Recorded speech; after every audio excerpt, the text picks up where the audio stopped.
Hello guys, एक बार फिर से स्वागत है आपका बी हैप्पी ट्रिपल आर ज्ञान में।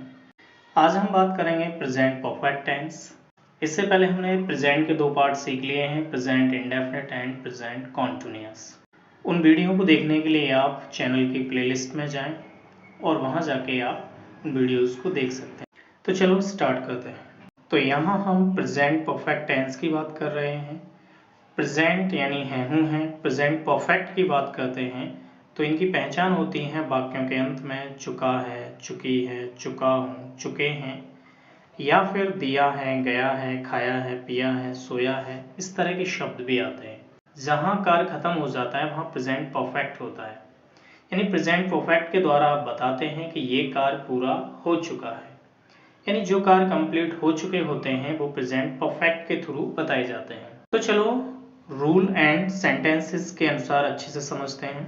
तो यहाँ पहला रूल लिखा हुआ है अफर्मेटिव सेंटेंसेस यानी सकारात्मक। जहां आप सकारात्मक की बात करेंगे तो सकारात्मक में आई, यू, दे, वी या किसी प्लूरल की बात करें तो उसके साथ हेल्पिंग वर्ब हैव रहती है, चुका है, चुकी है, चुके में, और वर्ब की तीसरी फॉर्म लगाएंगे यानी वर्ब का तीसरा रूप आप लगाएंगे यहाँ। अगर आप किसी थर्ड पर्सन की बात करते हैं, ही, शी, ने, माय ब्रदर, योर ब्रदर, तो इसके साथ हेल्पिंग वर्ब रहती है हैज और वर्ब की तीसरी फॉर्म। तो यानी जब आप किसी प्लूरल की बात करते हैं तो हेल्पिंग वर्ब हैव लगाएंगे आप, और जब आप किसी सिंगुलर एक की बात करते हैं तो आप हेल्पिंग वर्ब हैज लगाएंगे। तो चलो सेंटेंस में समझते हैं। तो यहाँ पहला सेंटेंस लिखा हुआ है आप जा चुके हैं। आप जा चुके हैं यानी आपने जाने वाला काम खत्म कर दिया, फिनिश कर दिया। जब आपने काम फिनिश कर दिया तभी आपने सेंटेंस बोला आप जा चुके हैं। चुके हैं रहा है, रही है, is, M, R, I N G C का, लेकिन यहाँ चुका के साथ हैव और वर्ब की तीसरी फॉर्म। जब आप किसी बहुवचन की बात करेंगे तो आप हैव लगाते हैं। जैसे यू के लिए हम क्या लगाते हैं, हैव। आप जा चुके हैं, यू हैव गॉन, यू के लिए हैव हेल्पिंग वर्ब लगाएंगे। अगला सेंटेंस है वे दिल्ली जा चुके हैं। चुके हैं यानी काम खत्म कर दिया, वे यानी दे के लिए भी हैव आएगा। जा चुके हैं, जाने की थर्ड फॉर्म गॉन, कहाँ जा चुके हैं, दिल्ली, तो टू दिल्ली यानी जाना होता है go, second form band, third form gone, go, band, gone. ऐसे ही आना कम, केम, कम, तो यहाँ तीसरे फॉर्म की बात करेंगे आप, वर्ब की थर्ड फॉर्म। तो आपको वर्ब्स याद करनी है। अगला सेंटेंस लिखा हुआ है मैं खेल चुका हूँ। मैं यानी आई के लिए भी आप हैव लगाते हैं। खेलना प्ले, प्ले की third form played, I have played. अगला सेंटेंस बच्चे क्रिकेट खेल चुके हैं यानी बच्चों ने खेलने का काम खत्म कर दिया है। तो बच्चे ज़्यादा हो गए तो द चिल्ड्रन, ज़्यादा के लिए हैव, चुका चुकी में प्ले, खेलना की प्लेड, क्रिकेट यानी cricket, the children have played cricket. बच्चे क्रिकेट खेल चुके हैं, the children have played cricket. Have आएगा, ज़्यादा की बात कर रहे हैं। अगला सेंटेंस लिखा हुआ रुद्रांश बाजार जा चुका है यानी रुद्रांश ने काम खत्म कर दिया जाने का। तो रुद्रांश देखो एक नाम है यानी थर्ड पर्सन सिंगुलर की बात हो रही है, इस वजह से क्या आएगा, has. Rudransh has gone to market. Rudransh has gone to market. Rudransh एक नाम है, इस वजह से हेल्पिंग वर्ब हैज लगाया हमने। तो जब आप किसी बहुवचन की बात करेंगे तो हेल्पिंग वर्ब हैव, एक वचन की बात करेंगे तो हैज। जैसे वह टीवी देख चुका है यानी उसने टीवी देख ली है यानी टीवी देखने का काम खत्म कर चुका है। तो वह यानी ही के लिए हैज, देखना वॉच्ड टीवी, टीवी देखने के लिए आप वॉच लगाते हैं, वॉच की third form watched, he has watched TV.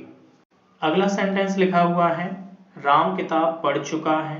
पढ़ चुका है यानी राम ने किताब पढ़ने का काम खत्म कर दिया यानी राम ने किताब पढ़ ली है।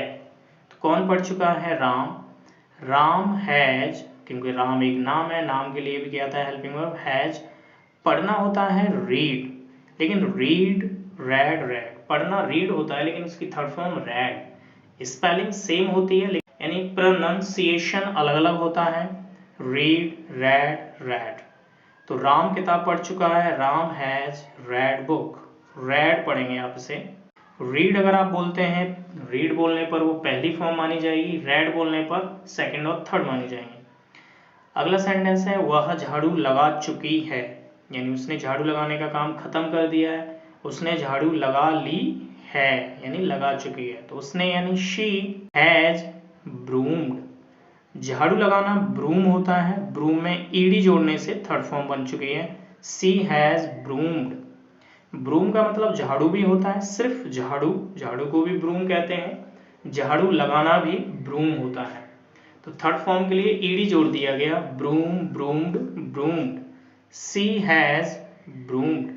अगला आपका रूल लिखा हुआ है नेगेटिव सेंटेंस, नकारात्मक वाक्य। जब आप मना करते हैं तो नकारात्मक में क्या होता है, सिर्फ नॉट जोड़ दिया जाता है। नकारात्मक में सिर्फ नॉट जोड़ देते हैं, तो आई, यू, दे, बी या प्लूरल के लिए हैव तो आता ही है। जब मना करेंगे तो हैव के बाद नॉट लगा देना है, बस हैव, नॉट और वर्ब की तीसरी फॉर्म। ऐसे ही जब आप थर्ड पर्सन की बात करेंगे, he, she, name, my brother, your brother, तो उसके लिए हैज तो हेल्पिंग वर्ब आती ही है, नॉट और जोड़ देना है आपको, हैज नॉट वर्ब की तीसरी फॉर्म। वर्ब पर जरूर ध्यान देना है आपको कि वर्ब की तीसरी फॉर्म लगती है जब कार्य खत्म हो जाता है। तो चलो सेंटेंस देखते हैं। अगला सेंटेंस लिखा हुआ है आप नहीं जा चुके हैं, यानी यहाँ आप मना कर रहे हैं तो आप नहीं जा चुके हैं, यू हैव नॉट गॉन। मैंने बताया जब मना करते हैं तो हैव नॉट, हैज नॉट लगना है, लेकिन यू के लिए क्या आता है, हैव, तो हैव के बाद नॉट और third form gone, you have not gone. हम दिल्ली नहीं जा चुके हैं, यानी हमने मना कर दिया है कि हमने ऐसा कार्य अभी नहीं किया है, तो हमने यानी वी के लिए हैव आता है, नहीं के लिए नॉट, जाना third form gone, to Delhi, we have not gone to Delhi. हम दिल्ली नहीं जा चुके हैं, we have not gone to Delhi. अगला सेंटेंस लिखा वह नहीं पढ़ा चुका है। वह यानी ही थर्ड पर्सन होता है तो हैज, नहीं के लिए नॉट, पढ़ाना होता है टीच, पढ़ाना टीच, टीच की third form taught, teach, taught, taught, he has not taught. वह नहीं पढ़ा चुका है, ही हैज नॉट टॉट, नहीं के लिए नॉट। अगला सेंटेंस लिखा है वह पत्र नहीं लिख चुकी है, लिख चुकी है, किसी स्त्री की बात हो रही है तो she has not written letter, she third person है, इस वैसे has not, she has not written letter. अगला देखो हम सवाल कर रहे हैं क्या। आपको कई बार बताया गया है जब हिंदी शब्द क्या वाक्य के प्रारंभ में आ जाता है तो उससे आप सवाल पूछते हैं, इंटेरोगेटिव कहलाते हैं, और जब क्या पहले आ जाता है तो हेल्पिंग वर्ब को पहले ले आते हैं। तो यू के बाद हेल्पिंग वर्ब हैव आ रही थी, उस हैव को हम ले आए पहले, हैव यू, यानी क्या आप, हैव यू गॉन, क्या आप जा चुके हैं, हैव यू गॉन। सवाल पूछेंगे तो हैव से, हैव यू गॉन, क्या आप जा चुके हैं, क्या आप आ चुके हैं, हैव यू कम, क्या आप खेल चुके हैं, हैव यू प्लेड, तो क्या आप, हैव यू। ऐसे जब आप क्या थर्ड पर्सन के लिए सवाल करेंगे, हैज राम हो जाएगा, थर्ड पर्सन के लिए क्या होती है हेल्पिंग वर्ब हैज, तो क्या करने पर हैज पहले आ जाएगा। तो क्या राम पढ़ा चुका है, हैज राम टॉट, क्या राहुल पढ़ा चुका है, हैज राहुल टॉट, क्या हिना खेल चुकी है, हैज हिना प्लेड। तो क्या थर्ड पर्सन की बात करेंगे तो हैज, क्या आप बहुवचन की बात करेंगे तो हैव यू। अगला सेंटेंस लिखा हुआ है क्या वे दौड़ चुके हैं। देखो क्या वे के लिए सवाल किया, चुका चुकी आ रहा है, काम खत्म हो गया है तो हैव दे, हैव पहले आ जाएगा क्योंकि वे के लिए आप हैव लगाते हैं और क्या आने पर हैव पहले। हैव दे रन, रन की थर्ड फॉर्म भी रन होती है, रन, रेन, रन। तो क्या वे दौड़ चुके हैं, हैव दे रन।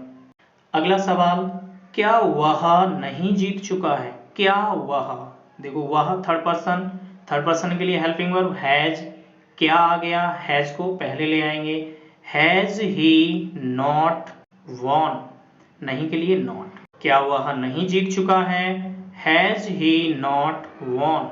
तो जब आप थर्ड पर्सन की बात करेंगे तो लगाएंगे आप हैज, और जब आप बहुवचन की बात करेंगे तो लगाएंगे आप हैव। ऐसे कुछ सेंटेंस प्रैक्टिस के तौर पे सीख लेते हैं। क्या आप आ चुके हैं, हैव यू कम। वह मेरा विरोध कर चुका है। He has opposed me. उसने खाना खा लिया है। उसने खा लिया है मतलब खा चुका है। He has taken food. आप लिख चुके हैं। You have written. मेरे भाई ने गाना गा दिया है। My brother has sung a song. Sing की third form sung. Sing, sang, sung. तो इसी तरह के वीडियोस प्राप्त करने के लिए हमारे चैनल को लाइक करें, सब्सक्राइब करें एंड शेयर करें। एक के बाद एक वीडियोस देखने के लिए आप हमारी चैनल की प्लेलिस्ट में जाकर आप 1 by 1 वीडियोस देख सकते हैं। Thank you, bye bye.